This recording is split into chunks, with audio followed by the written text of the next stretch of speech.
Présentation du couloir télescopique d'aéroport.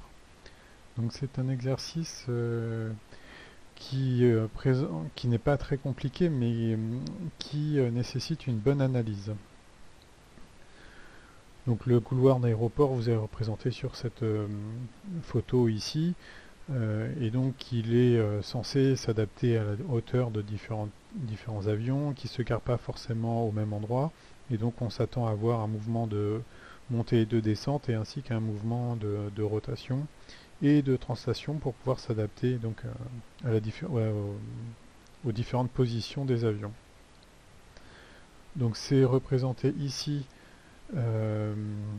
par un contact ponctuel qui représente une roue, une translation possible entre 2 et 1, donc c'est la zone qu'on devine par là, ici, et puis une articulation globale qui est qu'on imagine là, qui permet donc de monter et de descendre la porte, et la rotation de tout le mécanisme par rapport au bâti qui, une fois n'est pas courante, est repéré 5. Donc on a une rotation ici symbolisée alpha possible par rapport à notre repère de base.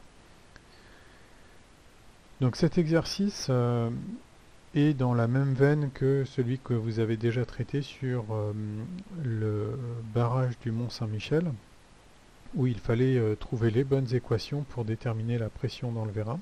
Donc toutes les équations du PFS ne sont pas nécessaires. C'est également le cas avec la suspension 2D où on avait réfléchi à un certain nombre d'équations. Et vous reverrez encore sur un système plus complexe qui porte le nom de, le TD7 train avant 3D, où là il faudra encore réfléchir davantage sur la stratégie de résolution avant de se lancer dans les calculs. Première question, tracer le graphe des inconnus. Donc ça, vous savez faire maintenant. Donc n'oubliez pas les actions extérieures. Ici, en fait, les actions extérieures sont données au travers des différents poids des différentes parties du mécanisme. Et c'est à peu près tout. Et ça, c'est quelque chose d'important. C'est-à-dire qu'on suppose ici, par exemple, que la roue n'est pas motorisée. Et donc c'est un contact ponctuel qu'on supposera ici comme parfait. De même qu'on néglige les frottements à l'intérieur de chacune des liaisons, et donc ce sont des systèmes, c'est les torseurs que vous avez déjà l'habitude de rencontrer, pas de difficulté particulière. Une fois que vous aurez fait le graphe des inconnus, le graphe de liaison augmenté en graphe des inconnus, vous pourrez mettre en application la théorie des mécanismes qu'on avait vu la semaine dernière. Donc je vous invite à le faire et vous allez vous apercevoir que le système est isostatique. Donc si le système est isostatique, ça veut dire que je suis capable de calculer toutes les inconnues de mon système. Par contre, ce qu'on me demande ici, c'est de déterminer les inconnues en M et les inconnues en D, je crois. Voilà, c'est ça. Déterminer les éléments de réduction des torseurs des efforts extérieurs avec le bâtiment et le sol lorsque le couloir est à l'arrêt. Donc, naïvement, on pourrait se dire, tiens, je vais isoler tout mon système, sauf le bâti, bien sûr. Donc, j'isole 3, j'isole 2, 1 et 4.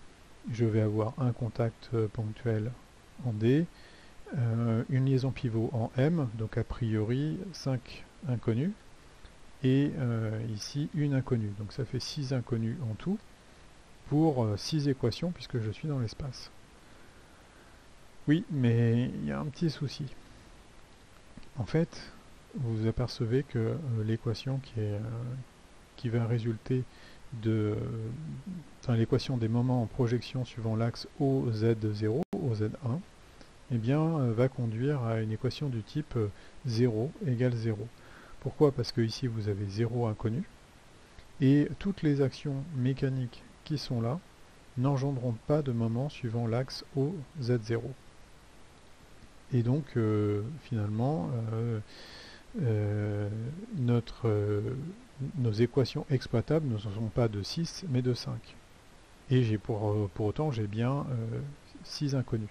Donc je suis coincé, c'est-à-dire que l'isolement global de la structure ne peut pas me permettre de trouver la solution.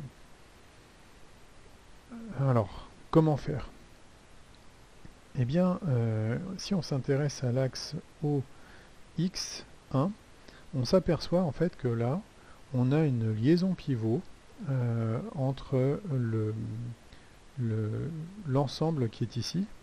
Donc si j'isole tout simplement 1, 2 et 3, je vais avoir un mouvement de rotation possible suivant l'axe OX1. Et donc, aucun moment transmissible. Et bien évidemment, puisque je suis en statique, la somme de ces moments doit être nulle au point O et en projection sur l'axe X1. Quels sont les inconnus qui vont contribuer à cet équilibre? Eh bien, le poids des différentes structures, qui sont tous dirigés suivant Z0, et la réaction du sol, qui elle aussi est dirigée suivant Z0. Et donc là, je peux écrire une première équation en faisant l'isolement des solides 1, 2 et 3, et en écrivant la somme des moments des actions extérieures à ce groupement de solides en projection suivant l'axe OX1. Et ça va me permettre de déterminer l'action en D. Une fois que l'action en D est déterminée, je peux isoler finalement tout mon groupe de solides comme j'avais pensé initialement, c'est-à-dire 3, 2, 1 et 4.